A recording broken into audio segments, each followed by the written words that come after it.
Om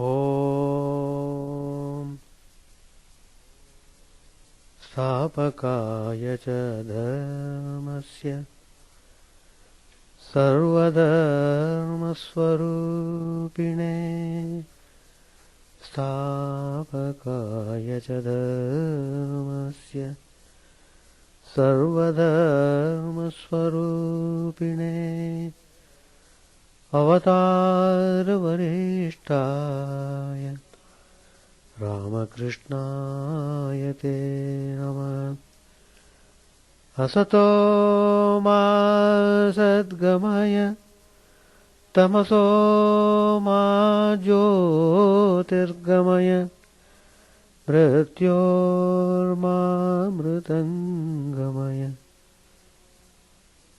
Om Shanti Shanti Shanti. Let us offer our salutations to Sri Ramakrishna, the embodiment of all religions, the Supreme God Incarnate, who came to establish religion universal. Let us pray to Him to lead us from the unreal to the real, to lead us from the darkness of ignorance to the light of knowledge, to lead us from death to immortality. Today's topic I have chosen, dealing with the problem of suffering in a spiritual way. First of all, we should be frank enough to accept the fact that sufferings do come. Nobody, not even the saint, can be free from suffering. So suffering is the inevitable fact of life. But the challenge is how to face the sufferings, what attitude we must have in dealing with the sufferings. So we have to be really rationalistic in our approach, not simply emotional and get frustration. In fact, the other day, one person called me from New Jersey. Because he called me 2-3 times. I was very busy, I could not attend, but answering machine, the message was there. So finally I called him. He said, Swamiji, I am facing lot of problems and undergoing suffering. Sometimes I feel frustrated and even I think there is no point in living. Almost I was about to commit suicide. Then I told him, look, you must not jump to conclusions that way. Why do sufferings come? Do they simply come and jump and sit on your neck? You are responsible for that. Everyone is responsible for whatever one reaps, whether good or bad. So, frustration is not the solution, or committing the suicide is not the solution. What do you do after committing the suicide? Oh, I will end up my life. It's true. Do you think after the end of life you will be extremely happy? You will be worse than before. Not only that, the remaining span of life which you are supposed to live on this earth, you would have to spend as a ghost,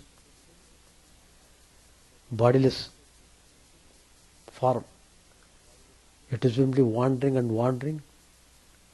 That is endless suffering. So in order to get rid of your present suffering, you are entering into endless suffering. That's not the way. The way is different. That is, you can't face the challenge of suffering in a materialistic way. It's impossible. To a certain extent, you may be relieved of suffering, but to a greater extent, you cannot. So only way is through spiritual attitude and spiritual way of life. However difficult it may be, we have to really step into spiritual ways. So,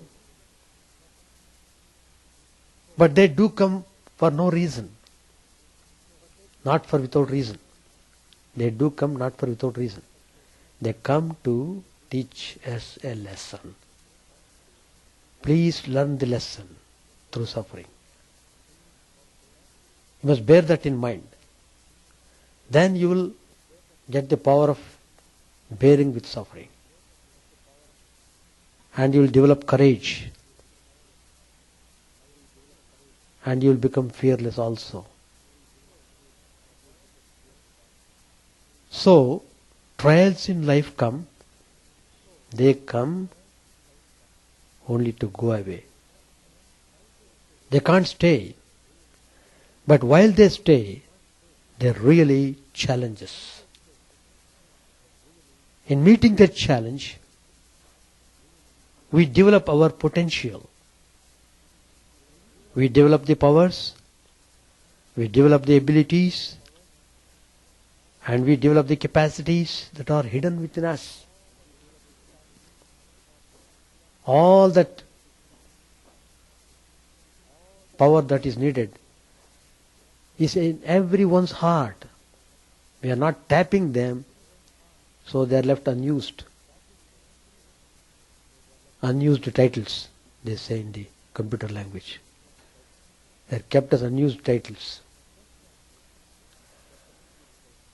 Just as a rough sea develops an excellent captain, so also difficult times produce great men and great women. Hence, what should we infer? Whenever you are in difficulty, don't cry or weep. Don't yield to weakness. Don't collapse, but accept the challenge. Accept the challenge. The strength to meet the situation will emerge from within you. That is the spiritual strength. And that is the real strength. Unparalleled strength. Through spiritual strength, you can face any challenge in the world. Any challenge. So what is needed is that one should be calm. If you remain calm, practice to become calm.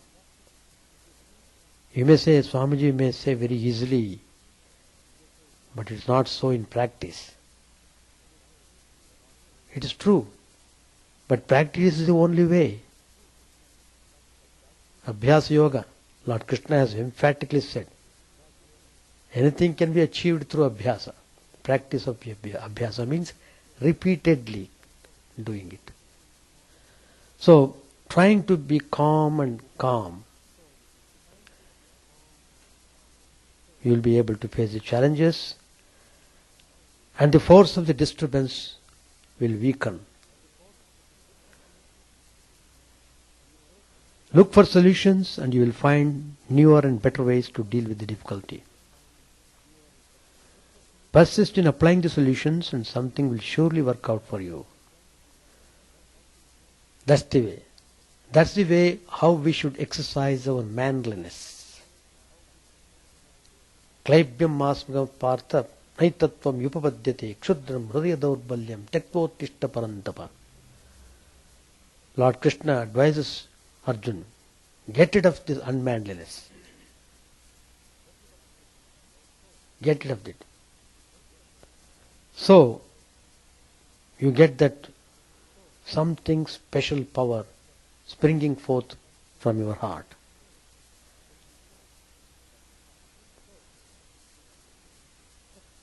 So,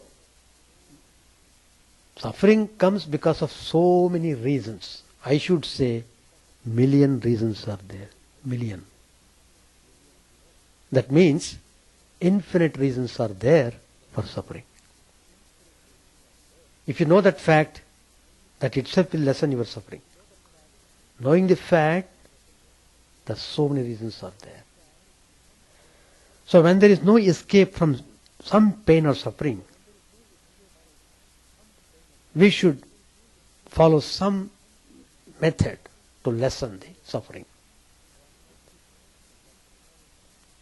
One, become absorbed in doing something that really interests you. Some people may like to read books by favorable author. Some people may like games. Whatever that is, engage yourself in any activity that gives you joy. The point is, it will shift your attention from the pain and it will lessen it. You should go away and stay with some people, friends, who are very dear to you. Just chat with them. That way, you are shifting the mind from the atmosphere of suffering into a very different atmosphere. So that will lessen the suffering. Secondly, don't pray to escape from the suffering, but pray for strength. Pray for strength to endure it and to come out better from it. That prayer will certainly be rewarded. Sri Ramakrishna says, sometimes people are very pessimistic. Oh, does God hear our prayers?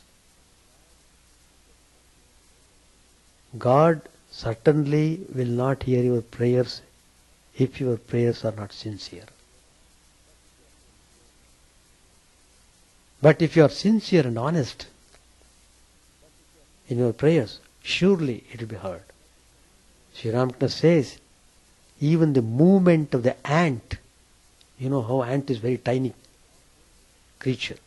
Even the movement of an ant is heard by God. What to speak of your prayers? Certainly, it will be heard. When Draupadi was in great stress, in great crisis, when Dushasan was trying to remove her clothing in the open court, in front of all the veterans there. She was at that moment undergoing terrible suffering. And she prayed Lord Krishna, "Oh Krishna, please save my modesty. Please guide me. Please protect me." Swalpam appyasya dharmasya trayate mahato bhayat. Famous quotation. Even if you have done very minute thing, if you have done some spiritual activity, the reward will be infinite. You will be saved from great danger. Trayate mahato bhayat. So Lord Krishna remembered that Draupadi in her one of her previous lives, she had gifted cloth to somebody. That was enough. Lord Krishna made her clothes to grow limitless. So Dushasana could not disrobe. In fact, he felt exhausted and he collapsed there. So, that's the thing. If you pray honestly, sincerely, devotedly, surely the prayer will be rewarded. And don't curse suffering all the time. Sometimes suffering comes to give us an awakening. Give us an awakening. Swami Vivekananda had to undergo terrible suffering when his father passed away suddenly. He was a high court judge. Instantly the whole family became grief-stricken, and Vivekananda was the eldest son. He had no job, no food to eat in the home, all sorts of problems, difficult situations. In fact, that terrible situation gave a jolt to Vivekananda's personality. He came to Sri Ramakrishna and he reported the whole matter. And Sri Ramakrishna very nicely, coolly said, well, don't be afraid of all these things. Go, pray to Mother. She will remove your suffering instantly. Nothing to worry. Sri Ramakrishna said in such a convincing way, and the situation was like that, Swamiji immediately ran to Mandir, Kali Mandir, which Sri Ramakrishna had realized. As soon as he stood there, he saw the Divine Mother in effulgent, being smiling, bestowing grace, and, my dear child, what do you want? And Vivekananda said, I want Jnana Bhakti Vivek Vairagya. He forgot about this getting rid of poverty, etc. in the home. He forgot about all the sufferings, etc. So, the awakening came to him through this suffering, terrible suffering. He accepted the Divine Mother. It is through Mother's will everything happens in the world. Of course, Sri Ramakrishna blessed him that Swami Vivekananda's parental home need not be afraid of food. Mother will provide essentials. Anyway, the point I quote this incident is that suffering comes to give an awakening. But you have to have that spiritual attitude.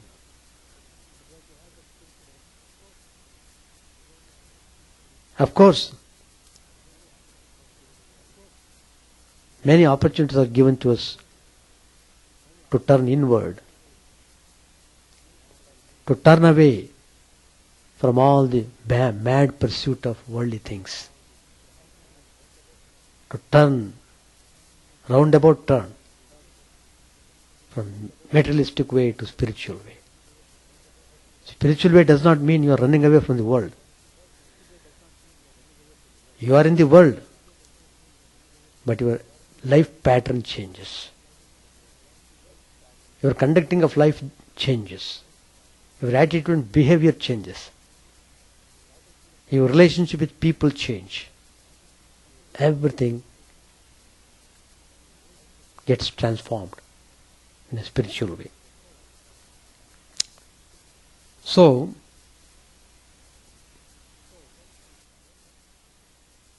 strength will come. That is the spiritual strength. When you hold on to the divine Shakti, the divine power, you will feel tremendous inspiration from within. Thirdly, think that the suffering will enlarge your awareness and enrich your experience in some way. You will come out better after suffering. Allow this thought to cheer you up.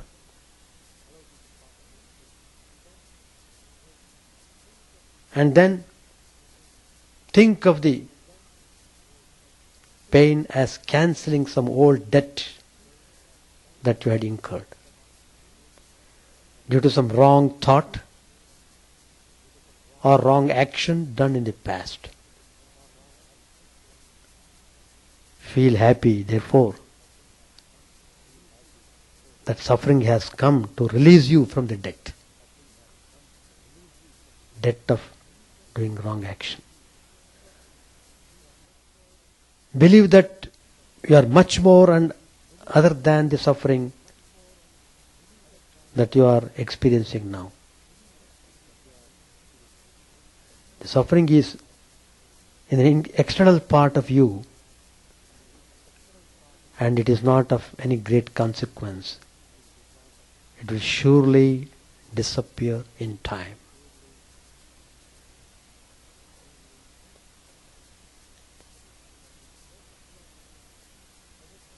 There is a philosophy. As I said, there are so many reasons for suffering. One of the main reasons is because of attachment and identification with external things. Identification. I and mine. Land, property, this, that. They are associated with it so intensely, you can't think of getting rid of them. As a soul, you can suffer only when you identify with forces from below. As you lose your dependencies on external things, happiness will arise from inside you. Hence, allow the suffering to remind you to this fact. Please note that you will not always suffer, and that one day you will become free and happy.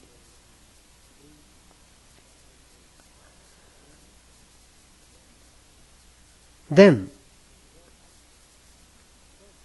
these are all actions, how one has to conduct to get rid of suffering, to lessen the suffering. Find the guiding teacher. When a difficulty puzzles you, seek guidance. Don't get shy. Seek the advice of a kind and spiritual, wise person.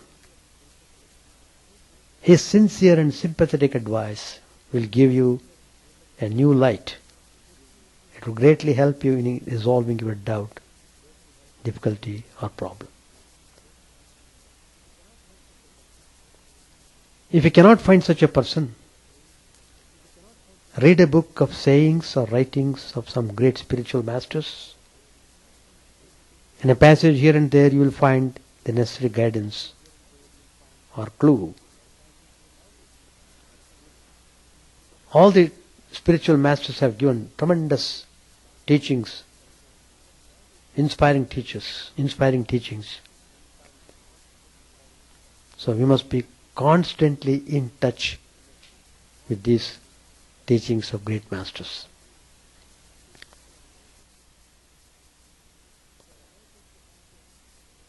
If you are unable to have the assistance of such a person or a book, then sit quietly by yourself with eyes closed and try to get in touch with the guide within you. Don't keep on thinking about the problem. Just point out the problem and ask the invisible intelligence, please help me and show me a way. Later on, some new idea will arise in your mind and you will know it.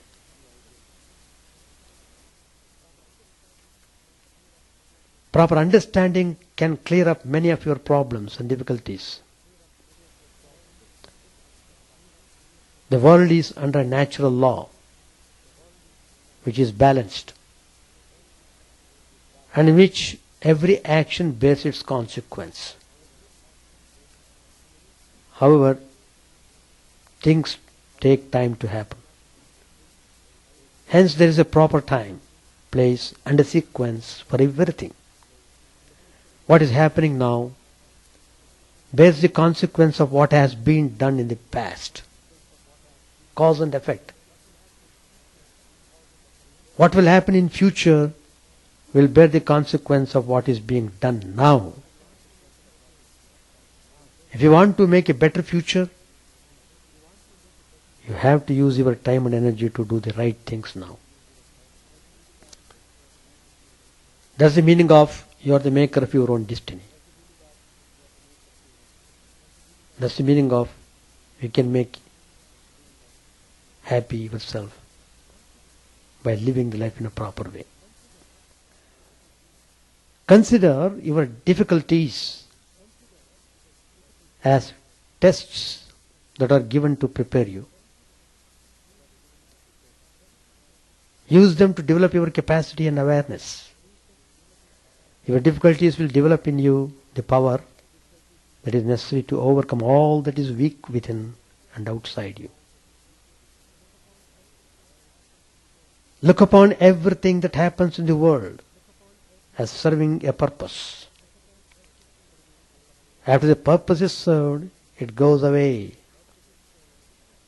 Hence your difficulty will also pass away. But while the difficulty is there, recognize why it has come. Have you been unjust? Are you neglecting something important? Recognize your fault. Recognize egoism won't do. Egoistic tendency will not help you. Recognize your fault and be quick to correct it.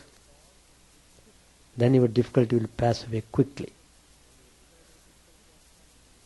Consider your difficulty as something external to you. Then the difficulty will not unsettle you. When you look upon your difficulty objectively, it will be easier to find a clue to the solution. You experience the thoughts that you think. Hence you must be careful about what you think.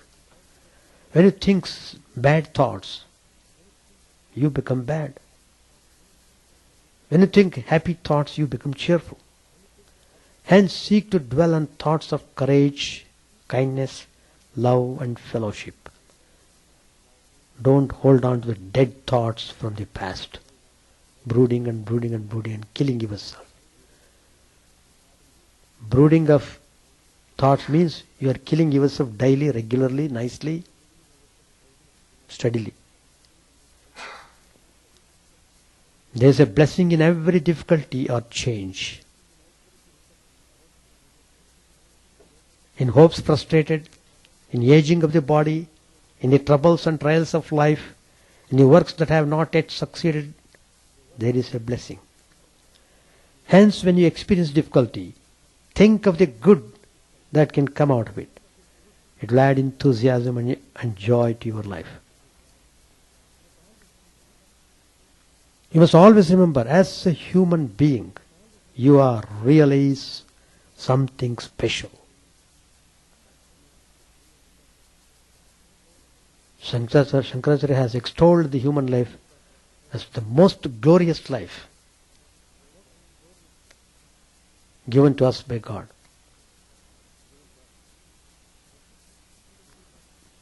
Your existence as a human being is something special. A spiritual world is awaiting the opportunity to find expression through you. The consciousness of the Supreme Being dwells inside you. Hence, never condemn yourself.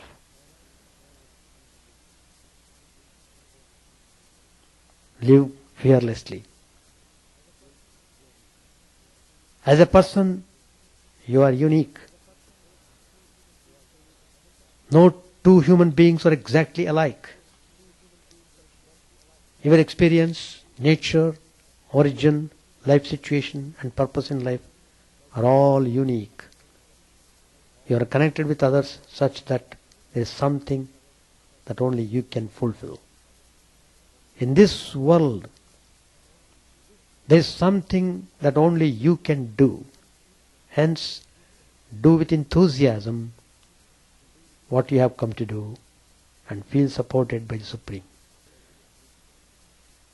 Nature is beautiful, but it cannot smile like you. The city has beautiful buildings, but they have no story to tell like you.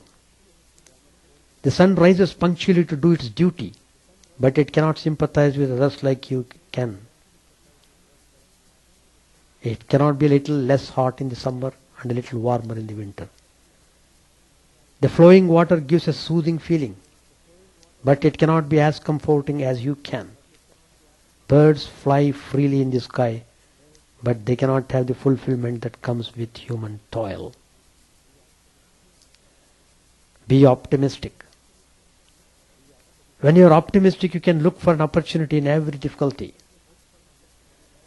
You can be hopeful, confident, and make the best use of the circumstances of your life. When you are pessimistic, you see difficulties in every opportunity.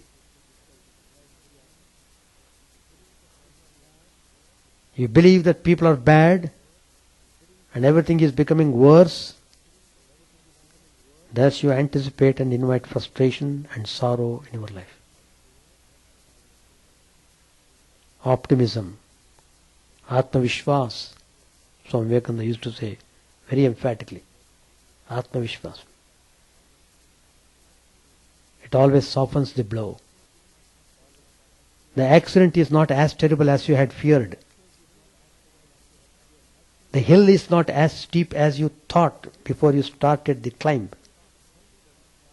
The difficulty is not as great as you had anticipated, and things will turn out better than you had expected. Pessimism always deepens the blow. It exaggerates the trouble and makes a difficulty seem harder to overcome. Hence, optimism is a heavenly quality. We have not come here on earth to suffer or be wasted. Something great and wonderful is being worked out in you and through you. So be optimistic and you will fulfill what you have come to do. All these things work when you have an open-mindedness and accept spiritual way of life.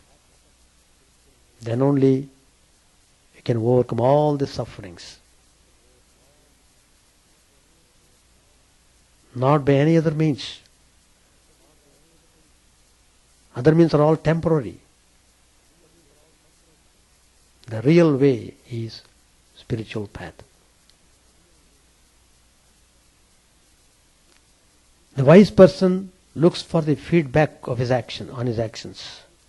He quickly becomes aware of his mistake and quietly corrects it. The intelligent person recognizes his mistake when it shows up. He accepts the mistake and prepares to correct it. That's the way. The ordinary person is unable to recognize his own mistake. If someone points out his mistake, he chooses to argue or justify his action. Probably afterwards he may take revenge against the person who found a fault in him. The unwise person becomes furious if someone points out his fault. He is unwilling to see his contribution to his own problems. Thus, he believes that others or the circumstances are responsible for his difficulties. For things to improve, he demands that others should change first, or that the circumstances must first become better. Thus he does not correct his mistakes or change his ways. So the advice is, don't create problems for yourself. The world we live in is relative. In its opposites and contrary views coexist. What you like, some others may dislike. What you denounce, some others may admire. What you treasure, some others may consider as worthless. What others seek and pursue, you may be trying to get rid of. You have a reason for your view, and others have reasons for their views. So, respect others for what they are, and accommodate their views in your own. Know that there cannot be just one right view when there are so many different interests in the world. You must have that rationalistic approach. When you meet people who are rigid like a rock in their views and ways, don't try to change them. They are not ready for improvement or change. Hence don't argue, discuss or clash with them. Be intelligent and move around these rocks. Do not create unnecessary problems for yourself. That's the way.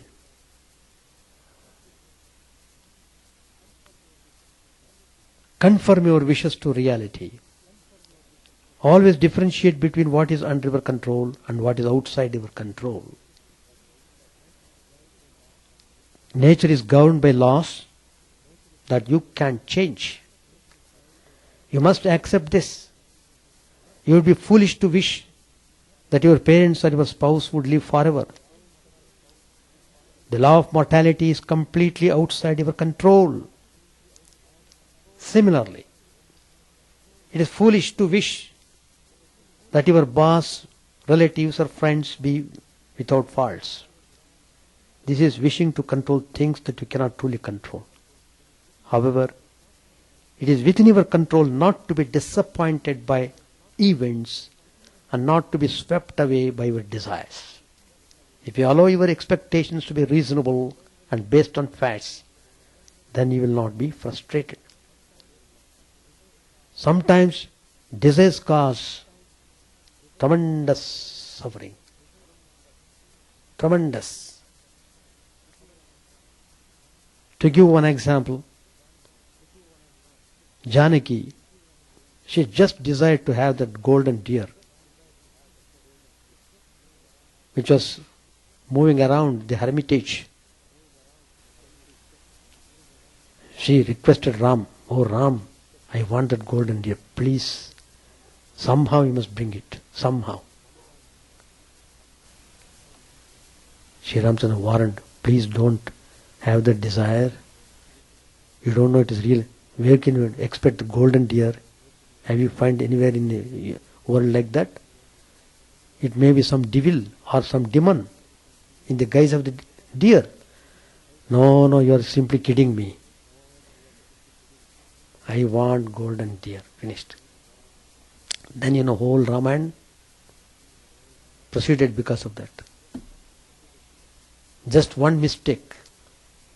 Ram went after the golden deer, and Sita was abducted. So, the desire, how the desire causes the suffering.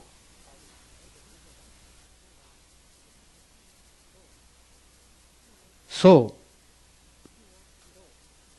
if you want to be happy, don't let your personal happiness depend on external things. If you maintain many dependencies in life, you become a helpless slave of desires. What is freedom then? Freedom is not the right or ability to do as you please.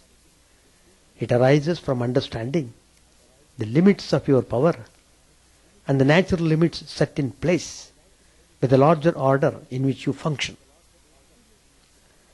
To experience freedom, you must accept life's limits and inevitabilities, and work within them rather than fight them. When you succumb to the passing desires for the things that are not in your control, your freedom is actually lost.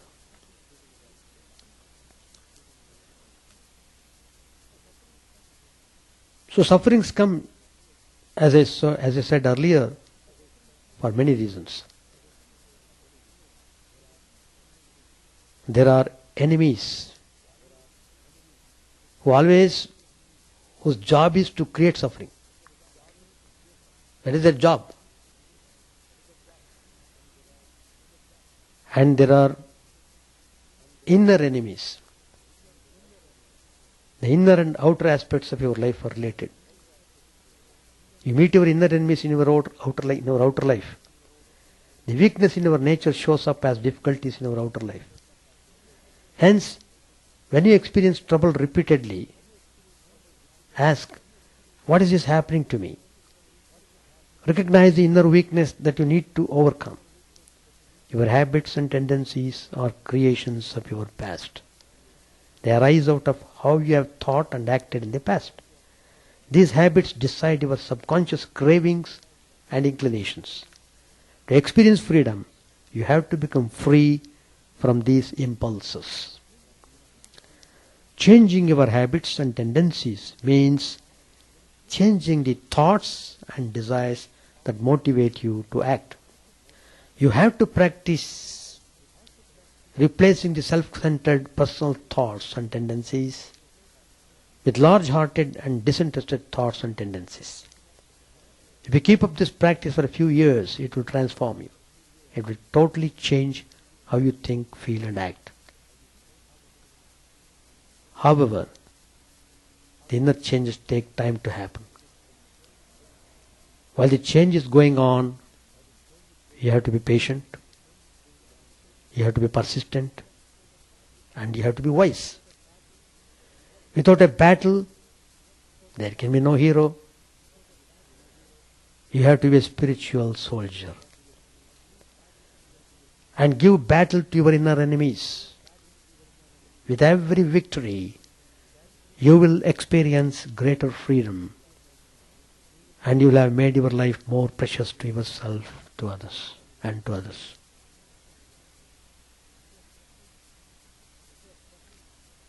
If you are struggling in some aspect of your life, or if some difficulty that you experience is repeating, certainly you need advice from the wise people. You need the help of someone who can see from outside of your frame of reference. That's the purpose of satsang. Sri Ramakrishna always says, seek the holy company. If you are repeatedly coming in contact with holy people, lot of sufferings and problems can be solved. A spiritual teacher can examine your difficulty disinterestedly in a new light. He can help you clarify your ideas, evaluate your options and provide you with an insight into the causes, sometimes distant causes. So good teaching will allow you to deal with the causes of your problems and not merely attend to the apparent effects. Thus you can find what is the best thing for you to do, what you need to do and what suits you. So to take advice from the teachers, you must believe that your problem is solvable, that you are at least partly responsible for it, and that the outcome of things in future will depend on what you will do now.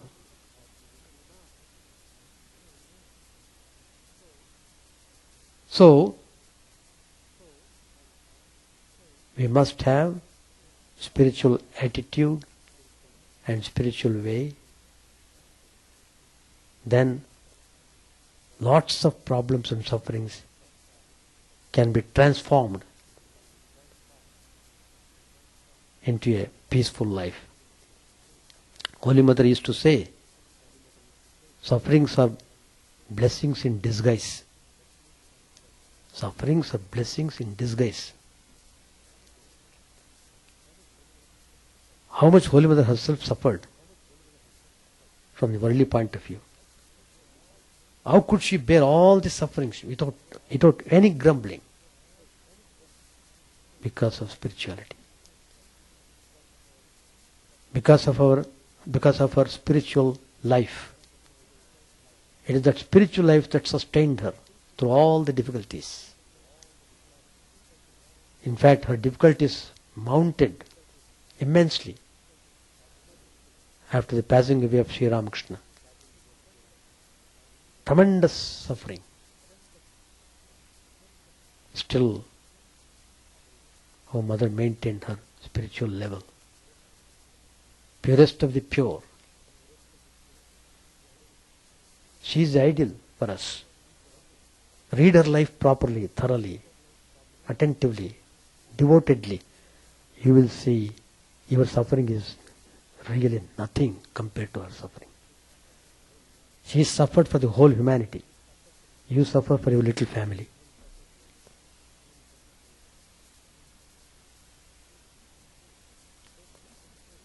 There is Buddhistic way of observing these problems. It is difficult to live your ordinary daily life with its ordinary responsibilities, commitments, social involvements, and still want to develop this. Very much involved with socializing, very much involved with family, very much involved with commitments and responsibilities. Then of course one has to compromise one's time, one's energy, one's interests. You can't devote that much time to the practice of making yourself calm and clearing the mind and developing a refined sort of introspection. And so, that teaching, which is so refined sometimes, seems a bit out of reach for you. Buddha's teaching is still very applicable, very useful, very relevant, even if one can't meditate every day. Even if one can't spend hours meditating, one can still appreciate Buddha's teachings and apply a lot of that teaching. A lot of the teaching is to do with ordinary daily living, knowing how to make the best use of this life as an ordinary person. Being born as a human being in Buddhism is considered a great blessing and privilege because human beings can free themselves from mechanical, habitual existence patterns.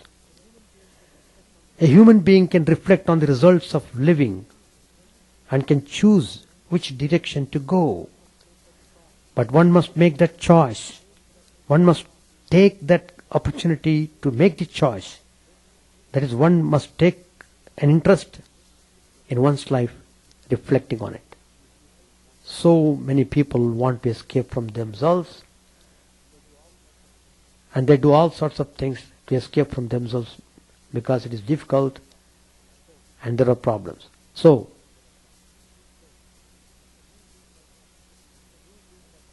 when the human beings have opportunity to reflect on their lives means observing the problems in their lives. You must really have that observance. Buddha reflected on life. He reflected on his own life. He reflected on other people's lives. He observed and he came to the conclusion that the source of the problem is the ego. What in Sanskrit we call ahankar. That's the source of all problems. The whole Mahabharata war, great Mahabharata war, was fought because of the ego of Duryodhana.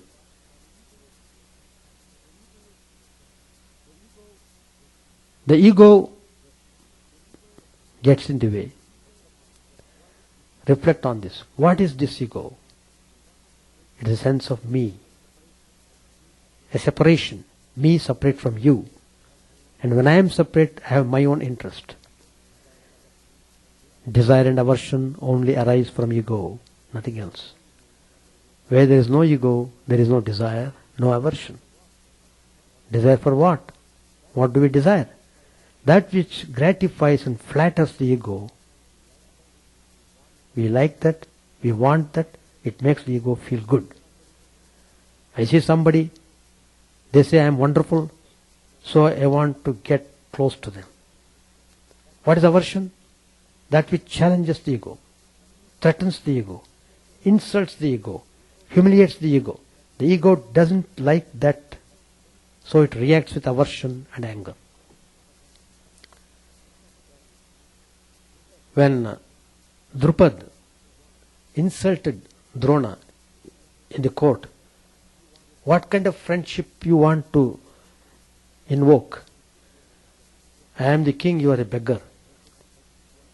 There can be friendship only among the equals, not among unequals. Like that, Drupad insulted him right and left. They were very good friends during their student days. All that is forgotten because Drupad had come to the power, He insulted him. So, naturally, Drona, his ego was badly hurt. Then the whole Mahabharata started because of that. Revenge. Pratikara manobhava. I must teach this fellow a lesson. With that resolve, Drona left the court. And he did teach a lesson to Drupad. He wanted Drupad to be chained and brought him and dropped him on the feet of the Drona. And that was done by Arjuna. Anyway, Mahabharata is the full story of revenge. Clash of egos, hurt feelings, jealousy, hatred, all such things. Nice colors you can see there. So every experience, therefore, when there is this ego present, there are bound to be problems arising in relationships. Every experience that you have involved in is a relationship. And where there is ego, please note, there will be problems. That is the situation. Buddha had no ego. So he was at peace and is a blessing to the world, a blessing to all beings, because he was totally free from ego. Same way if you study Sri Ramakrishna, egoless, totally egoless. But of course we have an ego. You can hear the Buddha's teaching. Everything is not self. There is no self. But you feel you have a self. So there is an ego. What do we do with it? This is what the Buddha taught when he spoke about skillful ways of living. Learning to live within this limitation. Learning to live with an ego. Learning to work with this ego. How can one live with an ego and still create more happiness than misery? What do we do? So Buddha taught something which he said, anyone who observes can see it. Buddha said, if there is a problem, there is a cause. If we get rid of the cause, the problem is also removed. What's the problem? It is a problem of suffering and of unhappiness, of unsatisfactoriness. The cause of it is the ego. Can you get rid of it? Not yet. So what do you do in the meantime? There are few qualities which are absolutely essential and yet they are very much lacking in life. That's why there are so many problems today. So, the first quality that is required to tackle this problem is truthfulness. It is an openness, frankness, being able to share. Openness doesn't mean just giving out. Openness means that you can also receive. It is an exchange. Bring this openness into your relationships, all relationships. So like that, Buddha gives many advices how to deal with the problem of suffering. And Sri Ramakrishna says nicely, as soon as you wake up from the bed, start the day with spiritual attitude. Sri Ramakrishna himself would do like that. As he woke up from the bed, he would go and stand before the pictures of the deities fixed on the walls. He would remember himself, the divine nature of the mother. So, start the day with the divine idea, with divine atmosphere. Then most of the problems you can solve. All of the energies are dissipated because of the stress and strain which we create, since we don't know how to organize the thinking pattern of the mind.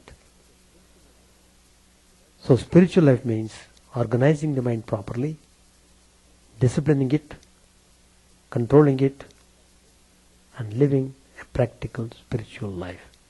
Take some spiritual ideas, practice them sincerely. God's help will definitely come. So, let us try to be spiritual and problems will automatically melt away. Thank you very much. Om Sahana Vavatu Sahanau Bhunaktu Sahaviryam Karavavahai Tejasvinavaditamastu ma vidvishavahai. Om Shanti Shanti Shanti. Hari Om Tat Sat. May the Lord protect us, may He direct us. May our knowledge be fruitful and nourishing. May we not hate each other. Peace, peace, peace be unto all.